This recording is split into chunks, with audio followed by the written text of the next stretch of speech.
வணக்கம், welcome to அறுசுவை அடிசில். நம்ம இன்னைக்கு அறுசுவை அடிசில்ல மாங்காய் காரக்குழம்பு எப்படி வைக்கிறதுன்னு பார்க்க போகிறோங்க.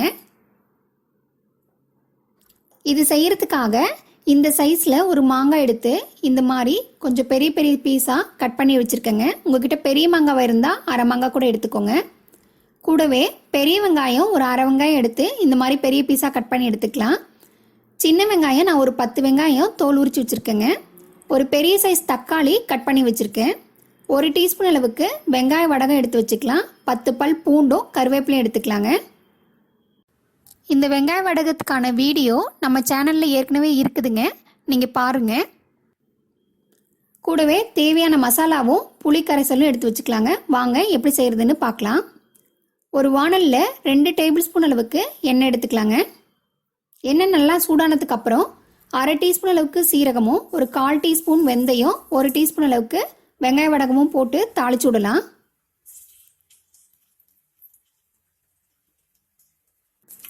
இந்த வெங்காய வடகம் இல்லைன்னா கடுகு உளுத்தம்பருப்பு போட்டு கூட தாளிச்சுக்கலாம்.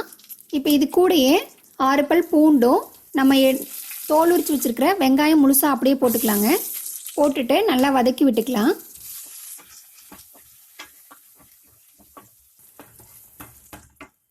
இப்போ நான் இது கூடயே பெரிய வெங்காயமும் தக்காளியும் நறுக்கி வச்சுருக்கேங்க, அதையும் நான் சேர்த்துக்கிறேன்.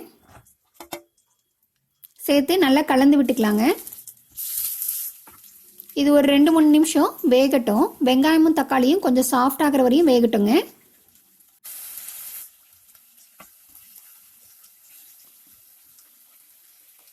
கொஞ்சம் வெந்ததுக்கு அப்புறம் நம்ம இந்த சமயத்தில் கட் பண்ணி வச்சுருக்கிற மாங்காவை சேர்த்திக்கலாம். மாங்காவை சேர்த்து நல்லா இதோட கலந்து விடுங்க. இந்த எண்ணெயிலேயே இந்த மாங்காய் கொஞ்சம் வேகணுங்க.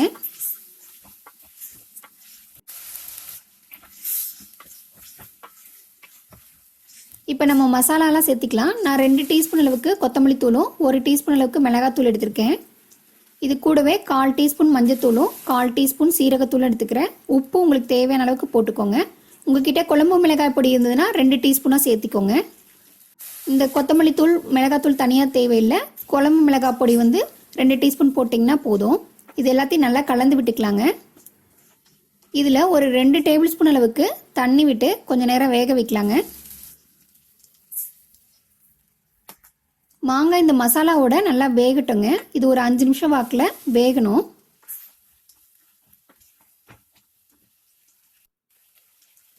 இது வெந்துட்டுருக்க சமயத்திலேயே நம்ம கரைச்சி வச்சிருக்கிற புளியையும் இதில் ஊற்றிக்கலாம். ஒரு நெல்லிக்காய் சைஸ் புளி கரைச்சி எடுத்துக்கோங்க. 1/4 கப் அளவுக்கு தண்ணியும் இதோட சேர்த்துட்டு நல்லா கலந்து விட்டுருங்க. இது கலந்து விட்டதுக்கு அப்புறம் மூடி போட்டு ஒரு 10 நிமிஷத்துக்கு வேக வைங்க. அப்போ தான் மாங்காய் நல்லா சாஃப்டாக வேகணுங்க. அதுக்காக 10 நிமிஷம் இது மூடி போட்டு வேக வைக்கலாம். இப்போ பாருங்கள், நல்லா வெந்துருச்சு. 10 நிமிஷம் ஆயிடுச்சு. இப்போ ஒரு தடவை கிளறி விட்டுட்டு ஒரு 2 நிமிஷத்துக்கு வேக வைங்க. இப்போ எடுத்து மாங்காவை இந்த மாதிரி ஸ்பூனில் கட் பண்ணி பாருங்கள். கட் ஆச்சுன்னா மாங்காய் நல்லா வெந்திருக்கு. இந்த அளவுக்கு மாங்காய் வெந்தால் போதுங்க. ஒரு தடவை நல்லா கிளறி விட்டுட்டு இப்போது நம்ம இது கூட ஒரு டீஸ்பூன் அளவுக்கு வெல்லம் போட்டுக்கலாம். கூடவே கருவேப்பிலையும் போட்டு நல்லா கிளறி விட்டுட்டு அடுப்பை ஆஃப் பண்ணிடலாங்க. அவ்வளோதான், நம்மளோட மாங்காய் காரக்குழம்பு ரெடி ஆயிடுச்சு. இது சாப்பாட்டோட வச்சு சாப்பிட்றதுக்கு ரொம்ப நல்லா இருக்குங்க. நீங்களும் இதை ஒரு முறை ட்ரை பண்ணி பாருங்கள். இந்த வீடியோ பிடிச்சிருந்தா லைக் பண்ணுங்கள், ஷேர் பண்ணுங்கள். இதுவரை சப்ஸ்கிரைப் பண்ணாமல் இருந்தீங்கன்னா சப்ஸ்கிரைப் பண்ணிக்கோங்க. தேங்க்யூ.